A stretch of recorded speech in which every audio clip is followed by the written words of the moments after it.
Hi everyone, good morning.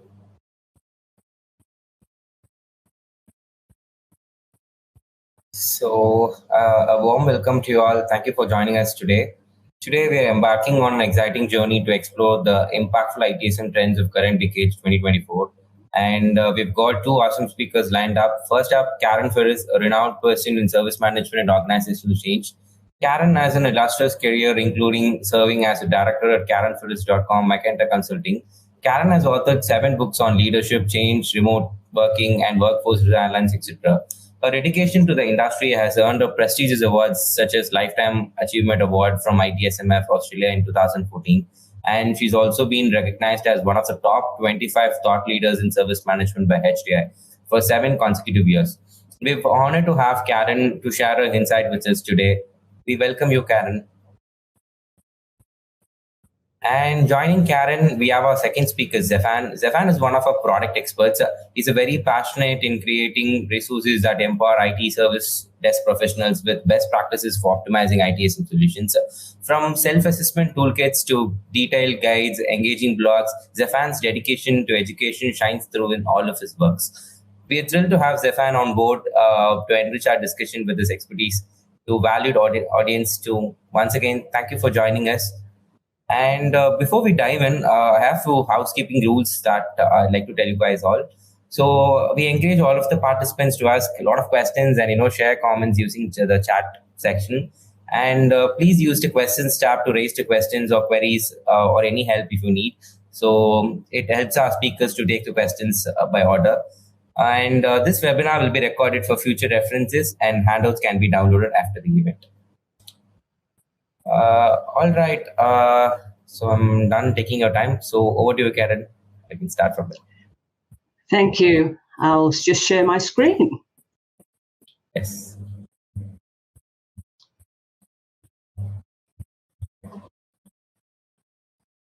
Okay. Welcome, everybody. Good morning from Melbourne, Australia. So, as we've just said, we're going to explore the ITSM trends of the current decade. So let me share what I'd like to explore with you this morning. So I want to look at some of the trends that people are talking about and being written about right now. And I want to do a deep dive into 4 of those. These are just my 4 that I think are going to have the biggest impact on IT service management going forward. And we'll wrap up at the end with the need for organizational change management. And I'll explain why that is so important, regardless of which trend it is that you decide to leverage. We'll do a summary and then we'll open up for questions and answers. Please put any questions as we go into the questions and we'll address those at the end. So let's look at some of the trends, and there's lots of them, and you may want to add to this list. The big one, of course, that we're talking about right now is Gen AI, generative artificial intelligence. And the challenge for organizations is to work out how to use it to get improved productivity and produce more meaningful work. There's software as a service management, and people are looking for help to manage spending, allocation of cost, and to reduce costs. So our customers are expecting functional, rich products that will help them to manage and report on their software in the cloud.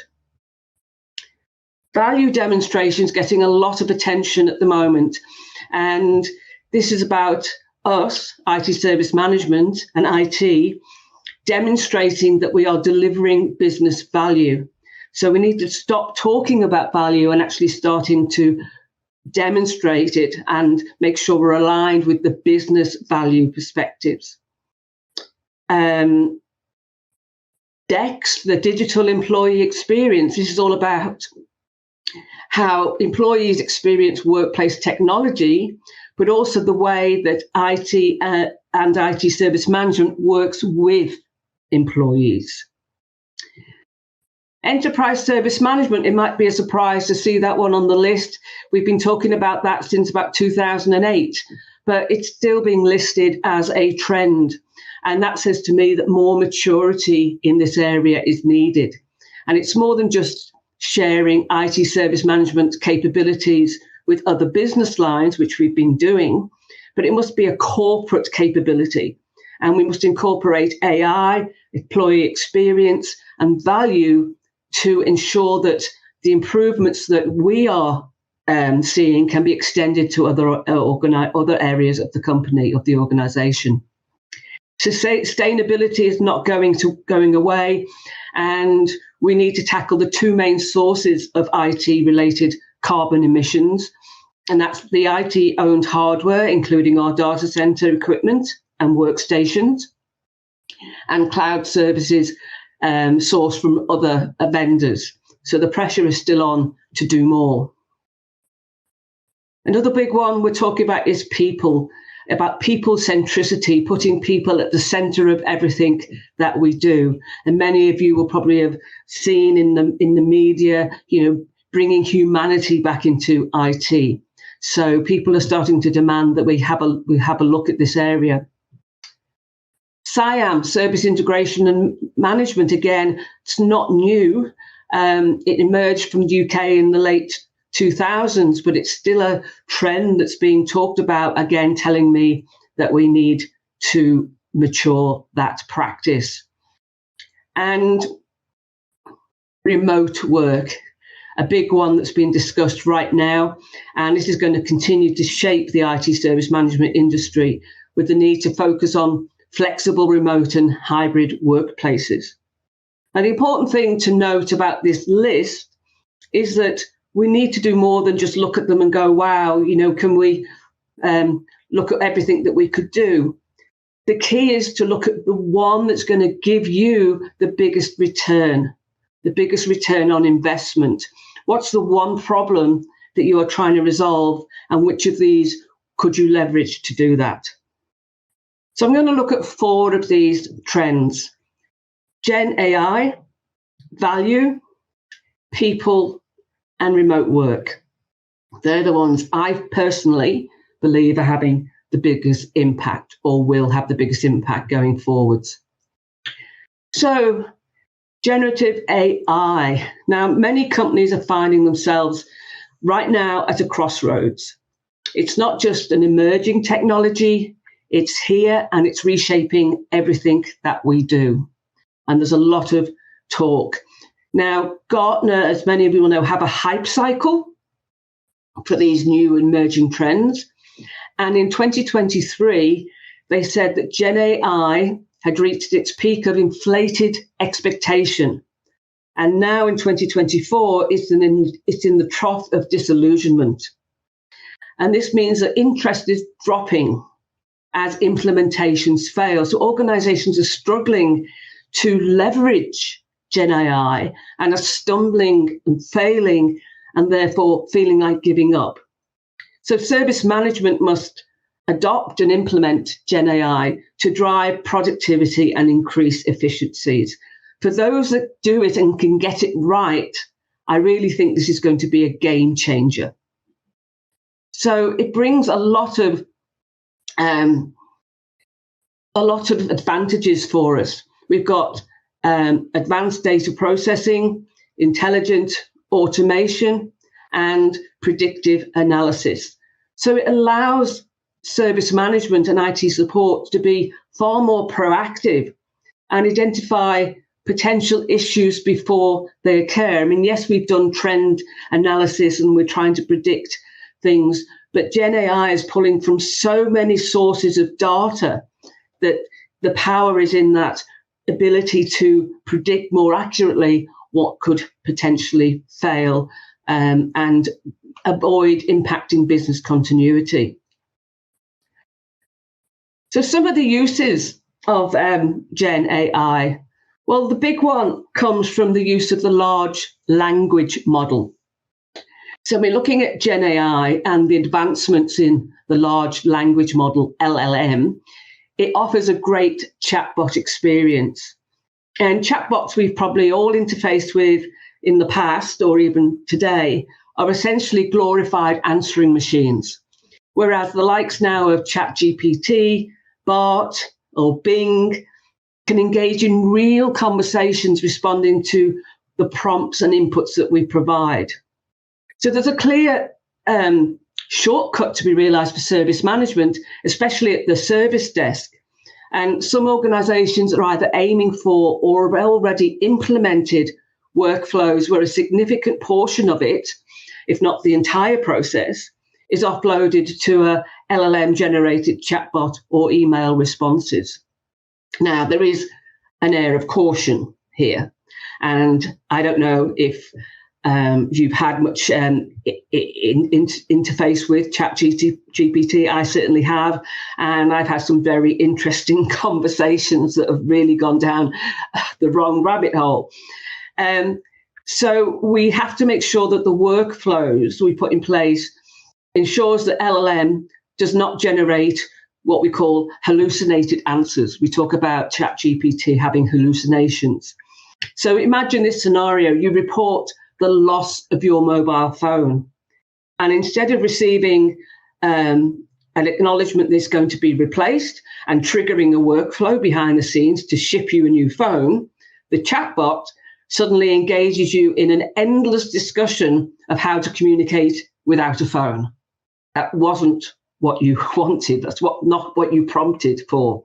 So we have to be really careful and make sure we get all the algorithms right. But Gen AI and LLM can increase the service request experience massively.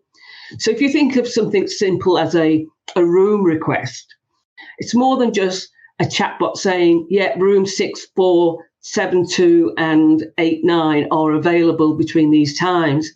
It can tell you a lot more about the rooms. It can select a room based on your requirements and then suggest additions such as catering and booking it for the required time. So let me give an example. So I say I've got a team workshop in the office on Monday. There'll be 5 people. Chatbot says, give me their names. I'll grant them office access. So now we're getting access to the office, checking their swipe cards, etc. If they're coming in, do you want me to book a room for you? So yes, book the room. I tell Chatbot what we need and who the people are. So Chat says to me, the room Moana is available from this time, and it's near where you usually book, close to the cafeteria. So it's using intelligence and past data to inform decision making. So yes, book it, reminded about the catering. Chat says, understood. And it tells me what it's going to provide. And it's saying that it's noticed that the people in the meeting usually opt for that sort of menu. So again, it's pulling data from different sources to inform what the catering should be. I say, yes, do it. And it then asks me about dietary requirements as a prompt for me there to say, I'll get back to you. So the chatbot says, summarized all the services. This is where you can find out more and go and amend it. The chat's going to come back and prompt me about the dietary requirements.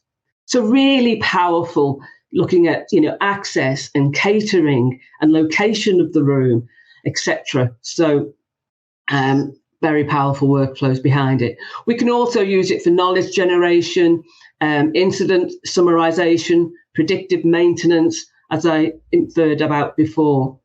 How do we get this right? And as I've said, we're in the trough of disillusionment. And the first thing we must do, and this is the stumbling block, is we must have a strategy. Gen AI can do so much.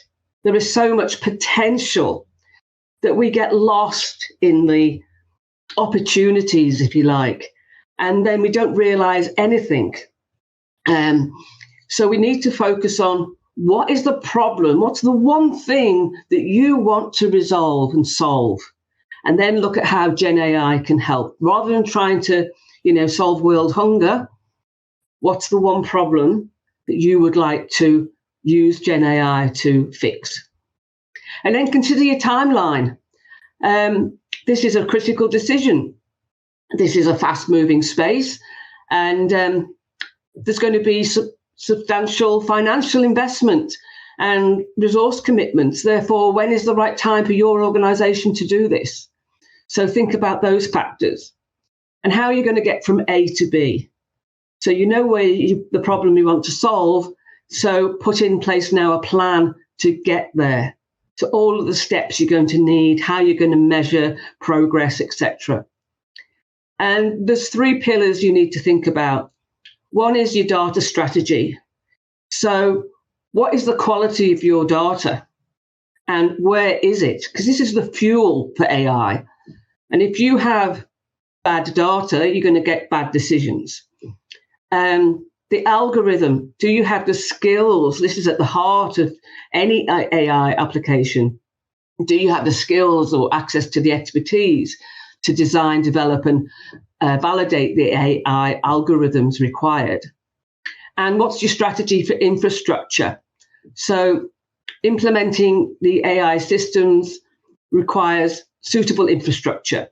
So you're going to need computing power for processing all of this data and the information. And where you're going to have that, you're going to use cloud, and what's the current capacity. So you need a good infrastructure strategy to support the AI initiative. So the second trend I wanted to look at is value demonstration. And we hear a lot of talk about value, and we're not seeing a lot of value demonstrated. And, IT is still often seen as a cost center, keeping the lights on. And never more than before has IT service management been asked to demonstrate value. And it was ITIL 4 that introduced the principal focus on value, which came out of the ITIL practitioner publication, of which I was one of the co-authors.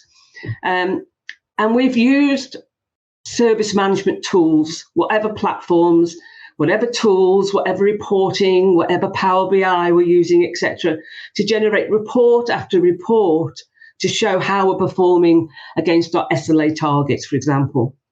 And often this was data for data's sake, a big focus on operational focused metrics as opposed to those demonstrating value. So we could say things like, we have resolved X number of calls at the service desk. But what does that mean to Mary in finance, who's been waiting for her printer to be fixed for 2 weeks? What does value look like for her? So we need to move on. And as ITIL 4 said, everything that the organization does needs to map directly or indirectly to value for the stakeholders. That's our consumers, our customers, our constituents, our employees. And the focus on value principle encompasses many perspectives, including the experience of customers and users.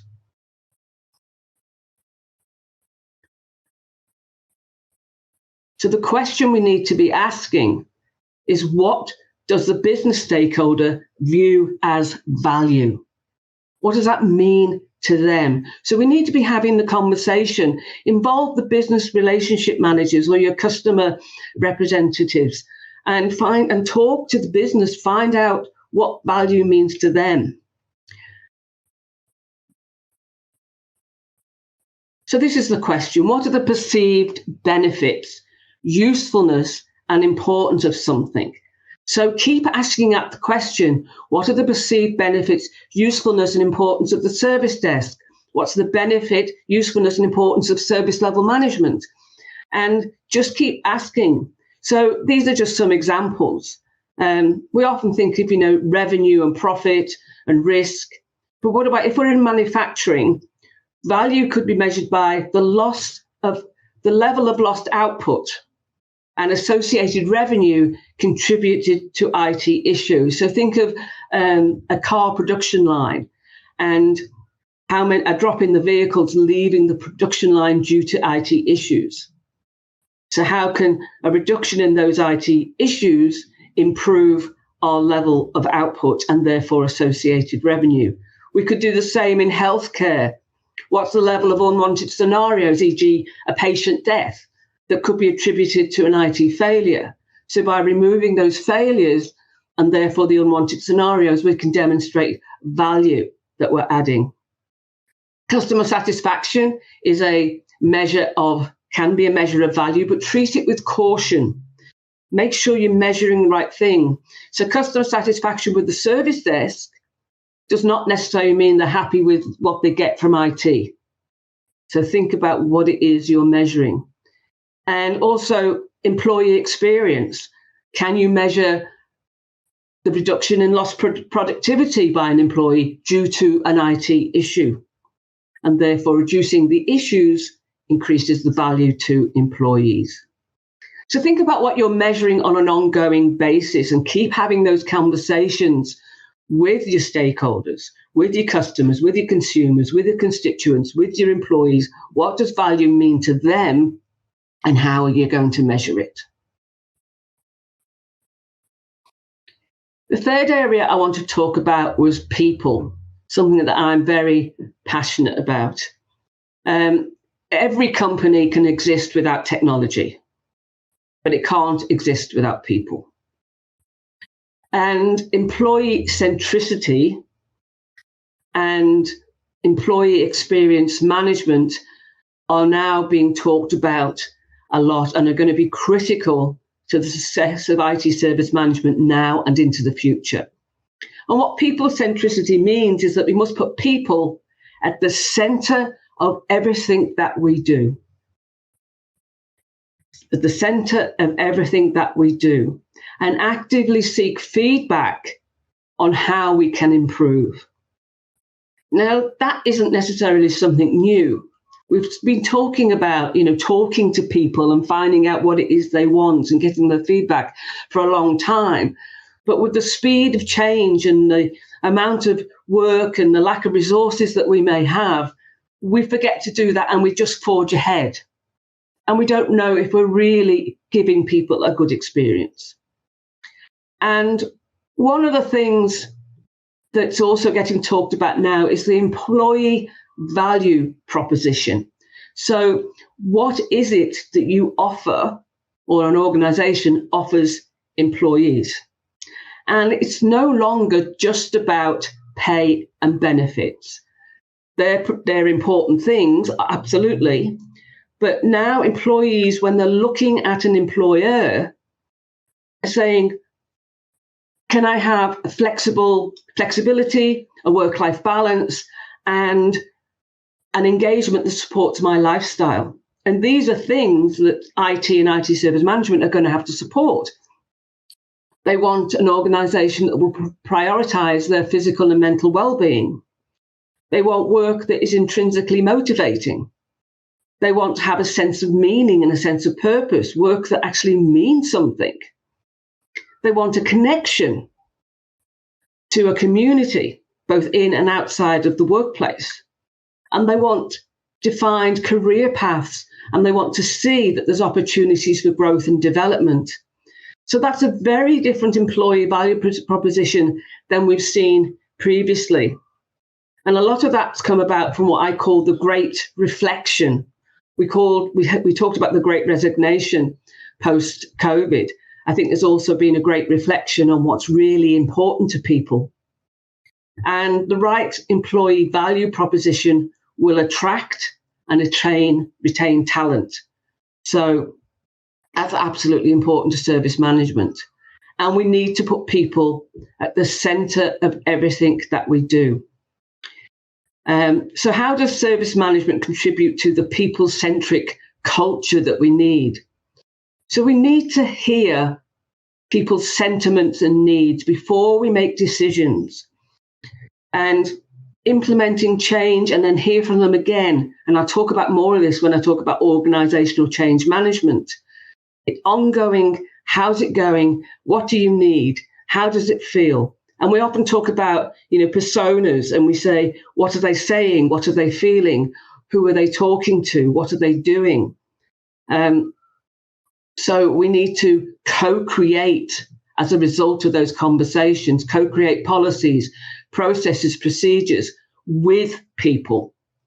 And we need to provide them with the right tools.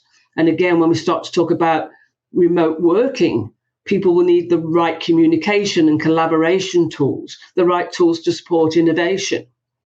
And we also need to be tracking the employee life cycle, from the interview to onboarding, to the life cycle, the core of it, to the offboarding, to the alumni and onwards, and find out from employees, how do they feel at each stage of the life cycle? What is it they need, and what could we do better?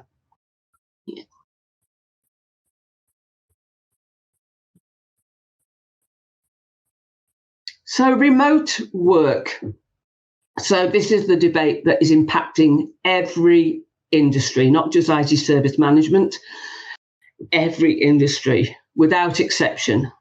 And it's going to be critical to employee engagement, talent retention, and attraction of the talent that we need. So if IT service management wants to retain its talent and attract additional talent to take advantage of the trends we've talked about and the disruptors that we've discussed, then it needs to take a hard look at what's becoming a major divide between employer and employee. So IT service management should be watching this trend as it gets discussed, explored, changed, because it's changing rapidly as we look at it, because IT service management will be asked to support remote work.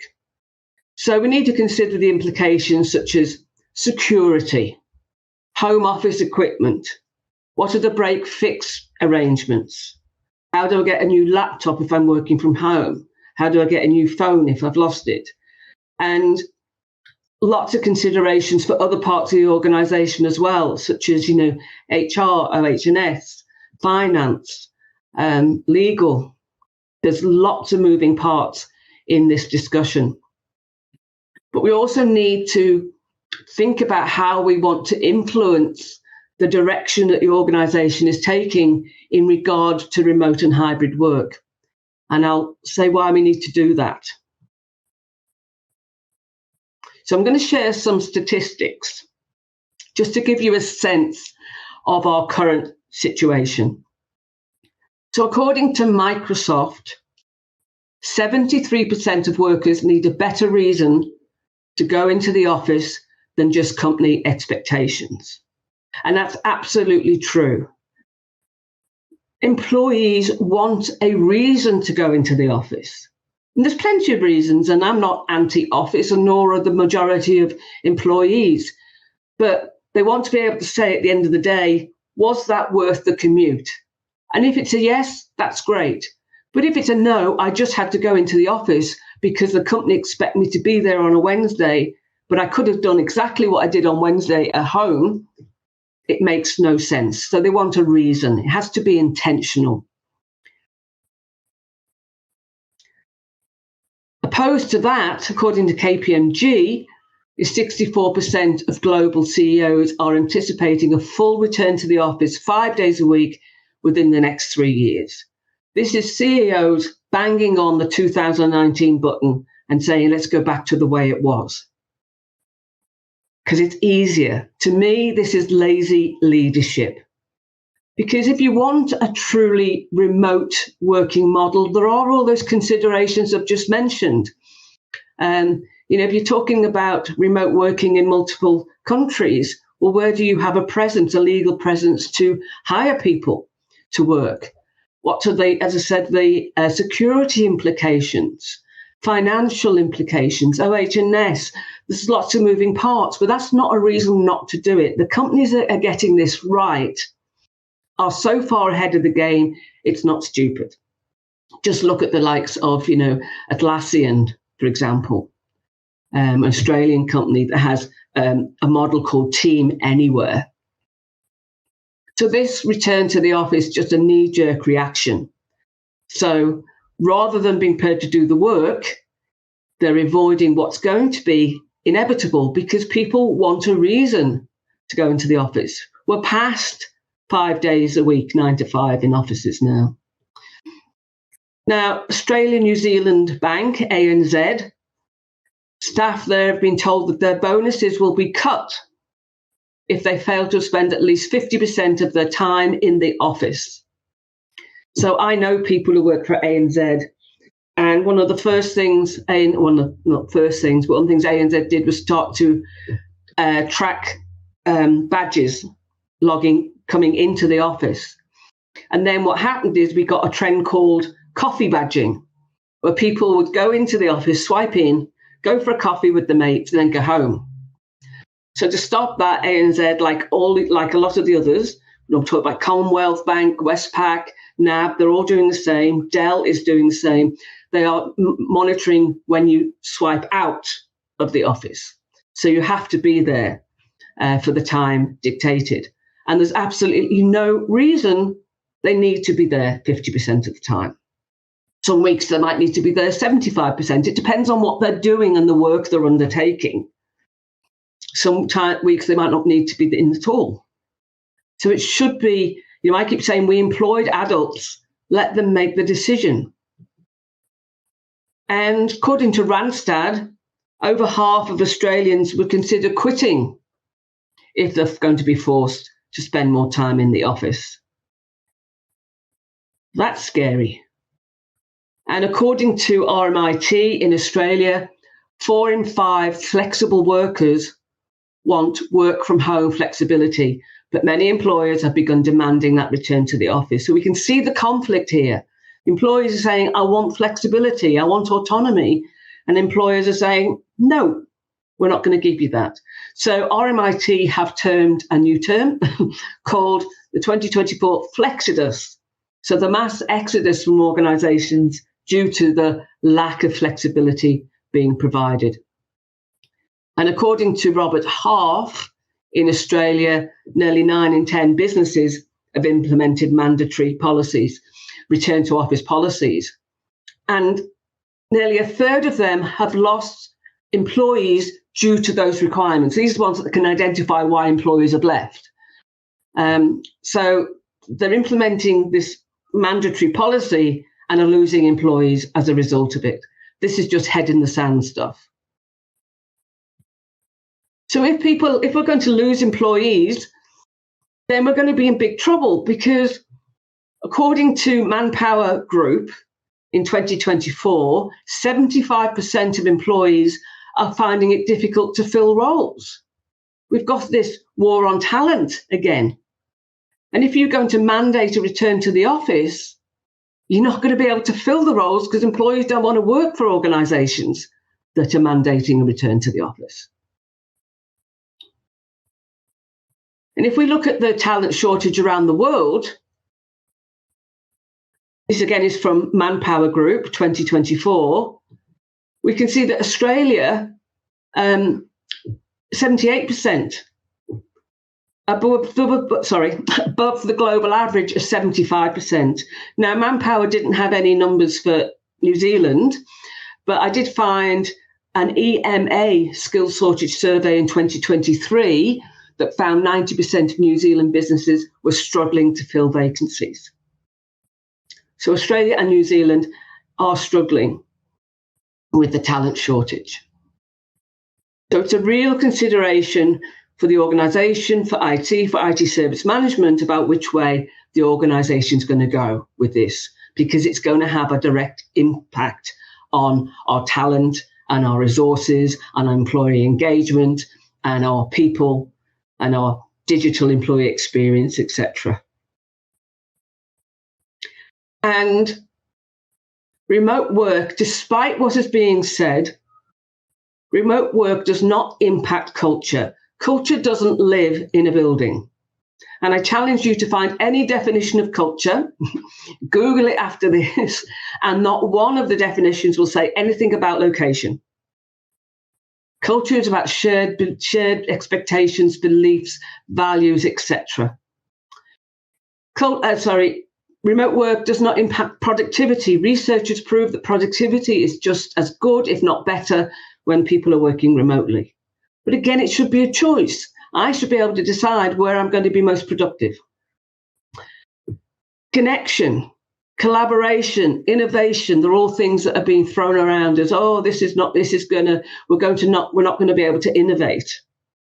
And the recent media release about innovation came from Nike, who said they couldn't innovate because people were working remotely. And there's lots of other examples. And have a look on LinkedIn. I put a post up about all the other footwear manufacturers that have had great success during and post-COVID, and employees are working remotely. So the argument does not stand up. So it's time for everybody to say why. If I'm being asked to return to the office, why? There are reasons, but it should have a purpose and it should be intentional. Okay. Organizational change management. So whatever trend it is that you respond to, from the 4 I've done a deep dive into, or any of the others on the list at the beginning of this session, whatever trend you respond to, you could be changing policy, process, procedure. You could be changing tools and technology. You could be changing roles and responsibilities. You could be changing team structure. You could be seeing a need to upskill or reskill. And all of those changes involve people. And if you want your changes to be successful, you have got to look after the people side of change. It's an imperative. And if there's no buy-in to change, it will fail. And when changes, projects, programs, whatever, don't deliver, there's then rework and there's more money and it has an impact on the bottom line. So what I want to do is just take you through some of the basic steps to manage the people side of change. And don't wait for someone else to do it. Don't say change isn't my job. It is your job. It's everybody's job. I just want to dispel a myth. The myth is that people resist change. They don't.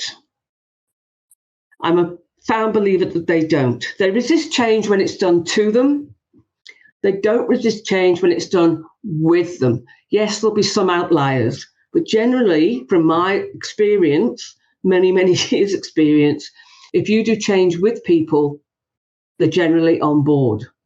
And when someone says, oh, the project failed because people resist change, that's just an excuse because you didn't do your job properly. What we need to do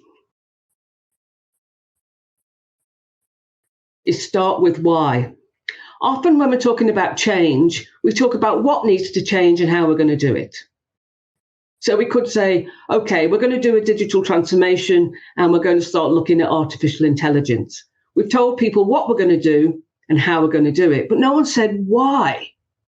It's like someone saying to me, we're going to go to Sydney tomorrow. I'm driving and I'll pick you up at 8. So the person's told me what and how. We're going to Sydney and we're going in their car. But no one said why. Why would I get in the car? Got no idea why we're going. So we need to make sure that we talk about the why. Is it that we need to increase employee productivity? Therefore, this is what we're going to do and how we're going to do it. We need to increase customer satisfaction.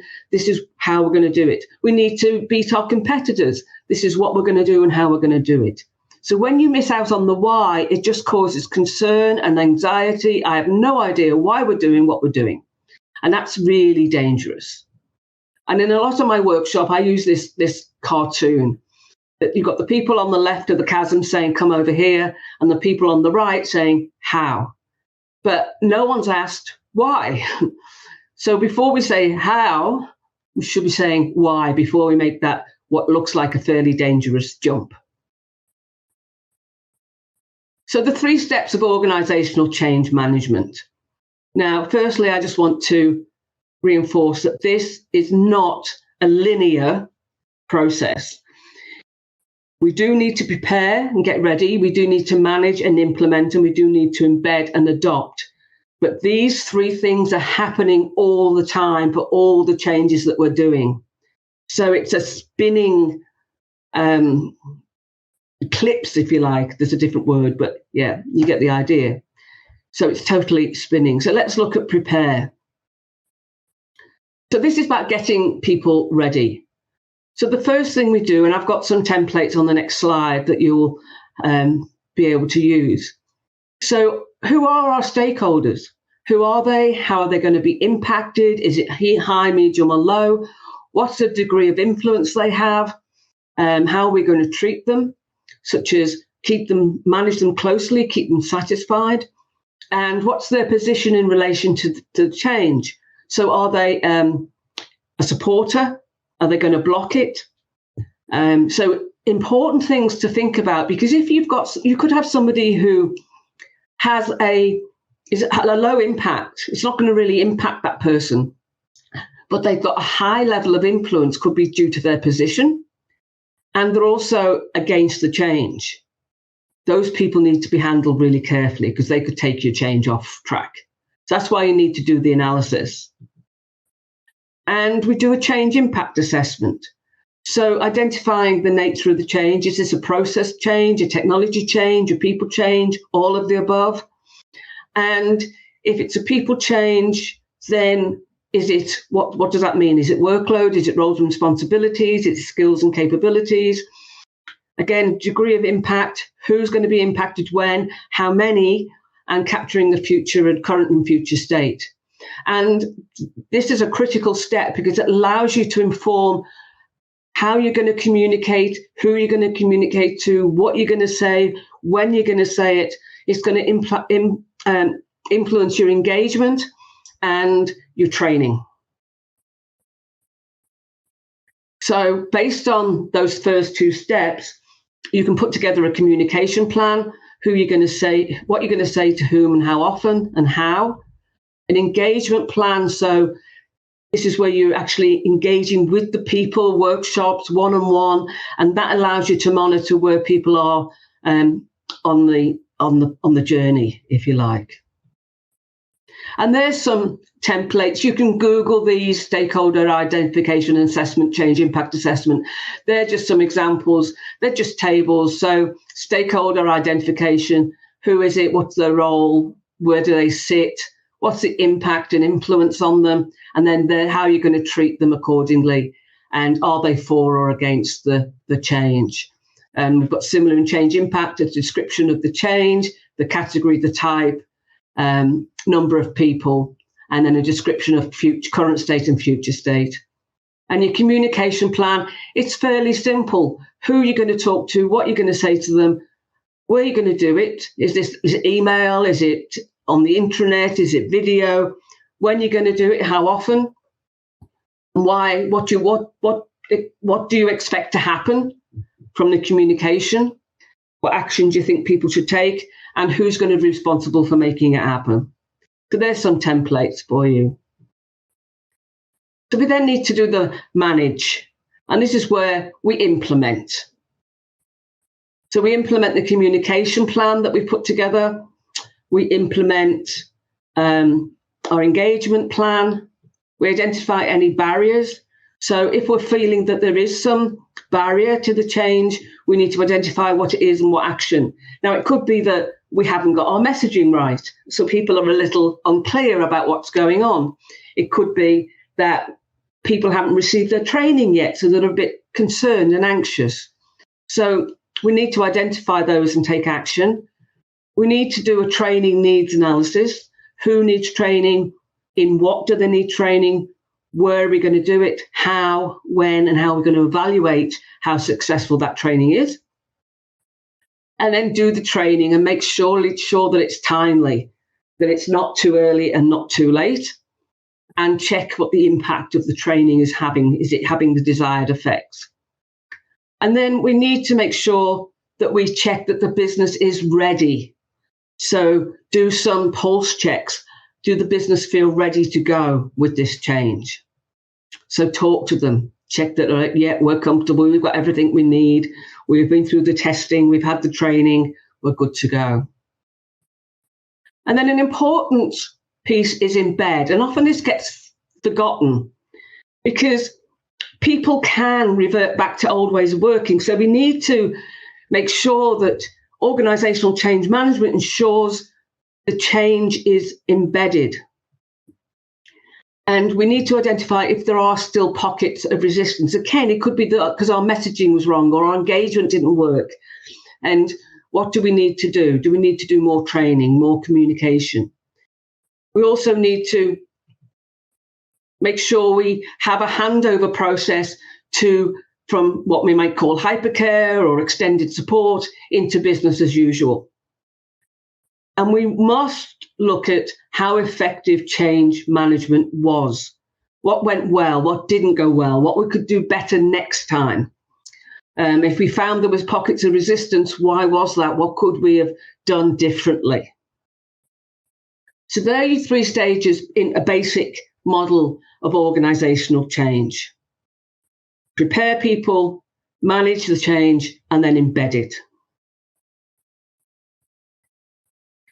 So just to summarize, and we'll go to Q&A, we've seen there's many trends that could impact you and IT service management this year and well into the future. We talked about Gen AI. the importance is to plan so that you can really leverage the power that Gen AI and LLM was bringing. Value demonstration, ask the question, is it adding value? And making sure that we address value in the eyes of our stakeholders. People, we need to have people at the center of everything that we do. And we need to be aware of whatever is happening in the organization regarding remote work, and where we can influence the change, that it will make sure that we can retain talent, we can attract talent, and we have engaged employees. And then to wrap it up, whatever trend that you look to implement, you need organizational change management to make sure that it is a successful change. They're my contact details. Please reach out if you want any more information, anything that I could help with. Please connect with me on LinkedIn. I tend to live on LinkedIn. So I will now stop sharing and we can go to Q&A. Hey, Karen, thank you for that. Do you have any questions? Session.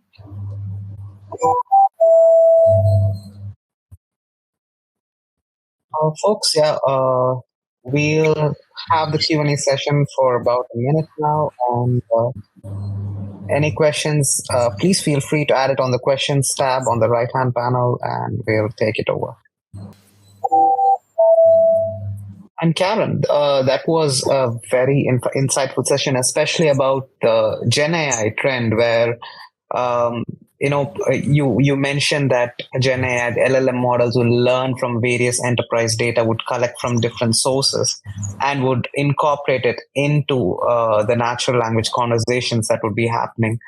It's pretty evident of how our enterprises software are going in that direction, including ManageEngine, where we are developing solutions in that direction. It was very interesting to see how it is very interesting to see how all that would culminate in the next few years. Yeah. And I think it's, from what I'm seeing, I mean, I haven't looked at all the Gen AI tools or platforms. I've looked at ChatGPT, and it is learning. You can tell that it's learning. And you see some of the requests that people make of it, give me a photograph or a picture of this, and you've got people with, 2 heads and 5 arms, and it's like, where's it get that data from? But, so it is learning. And there's a question from Sean, often fail when dealing with colloquialisms. Absolutely. And it's making sure that we have the right data sets. I'm not an expert in AI, Sean, so my understanding is having the right data sets, the right algorithms. If we know there's going to be, and we just need to teach the AI about what the colloquialisms are. It's about educating, it's having the right data sets. So Sean's saying, yes, have a laugh, look up Scottish Lift on YouTube.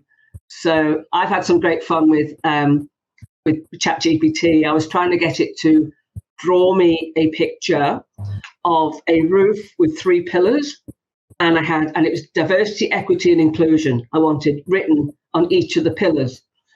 And we went round in circles for, I don't know how long. I just went down this rabbit hole, and eventually actually said to me, maybe you need to engage a graphic designer. I was like, okay. Wow. It had enough of me. It says, go away. Yeah. Man, we need to start developing that prompt engineering skill. But the more these AI tools, as they develop, we kind of start seeing that they are, they are just tools, and they are. We don't need to have that reluctance in using them. They are pretty much very powerful tools that are coming into our general workday. We're just making us more productive, making us do a lot more with a lot less time. Yeah, and I think we need to remove one of the reasons I jumped onto ChatGPT was, what is this? What can it do? What can I use it for? And remove the fear of what it is, and recognize that it is learning. currently, and it's early days, but it is absolutely powerful. It really is powerful stuff, and it will change everything that we do. So I encourage everyone to just have a go, go and play with it. You can't cause any, I mean, it is absorbing the data you're putting in, but so be careful what you feed it with. Yeah. It's pretty good. It's a pretty good trend that's actually going on. Yeah. It's interesting times, absolutely. Exactly. So yeah, folks, any other question? Oh, we have another question. Sriram, can you just project that question? Yes. Okay. So the question was, sometimes users have their own idea, thoughts on technology and say they were way as the best. But looking at data, it shows different. How do you incorporate their thoughts when initiating change? So it's about having, I would say, it's about having that conversation. Is it, and saying, this is what you believe you need. This is what the data is telling us. And having that discussion, putting it on the table and trying to come to some, most people, when they see the black and white, the data will come to the table. But it's like allowing exploration of what it is that they think, rather than just cutting it off at the pass, so that they feel they've had a say, they've been heard, that their input's been valued. And that's amazing how when someone feels, okay, you've heard me and I see what the data's saying, but at least you've heard me and you've taken it into consideration, and you can bring people on the journey. And Sean said, is it ZIA, ZAA, about 100 cases before it starts to get accurate. So, yeah, I don't know how long it takes AI to generate accurate responses. I have no idea. Yeah, Sean. So a quick update about ZIA as well. So we are trying to ZIA's Karen, if you're not aware, ZIA's ManageEngine's own AI, right? So yeah, so we are building our own native LLMs from Zoho, which would further reduce the time it takes to increase the accuracy, right? So yeah, we'll have more updates on that in the future, Sean. So be sure to be on the watch out for that. Awesome. All right. Any other questions, folks?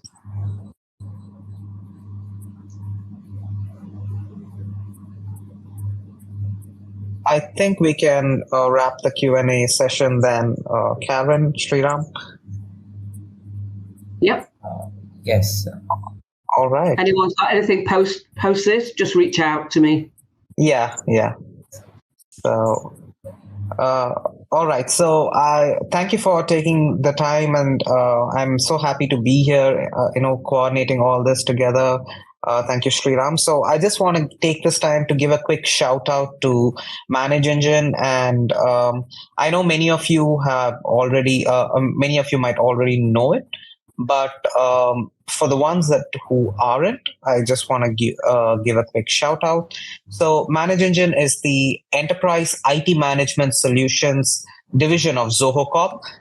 We've been in this business for over 20 years. Pretty much, we were established on 2002, so it's pretty much about 22 years now. And we over these years we have been polishing our craft in developing high value IT management solutions, right? So we have a very vast R&D division which develops our own solutions for managing the entire facets of all domains of IT, right? So a quick look at all the tools. So we offer over 50 tools to manage the various facets of IT, from unified service management, where we have Service Desk Plus, our flagship IT service management platform. Then we have solutions for IAM, ITOM, analytics, security, endpoint management, low code app development, and all of these integrate together, right? So since they're all from the same stable, they all integrate together, share data seamlessly, can build workflows easily between them. So your entire IT infrastructure management or entire IT environment can run on ManageEngine solutions. It's that simple, right? And a quick look into Service Desk Plus. Service Desk Plus has also been in the market for quite some time now. It's been here since 2005. And as a unified service management or an IT service management platform, it's available in both on-premises and cloud solutions, right? We offer the state-of-the-art tech, such as virtual agents powered by AI and Gen AI capabilities. The trends that you saw Karen speak about ESM, that having practices that are built in, these are available out of the box with Service Desk Plus. So if you'd like a demo or if you'd like to know more about Service Desk Plus, just drop an email to hello@servicedeskplus.com or just visit servicedeskplus.com. You would be able to access a 30-day free trial, or you could schedule a personalized demo, and I'd be happy to sort anything out for you. And that's about it from my side. And thank you for the time that you all of you have taken up and being here. You could have been anywhere, but you're here, and we appreciate that. And thank you, Sriram. Thank you, Karen, for your time in coordinating all this. All right. Thank you, folks. Have a great day and have a great week ahead. See you. Thank you so much. Thank you, everyone.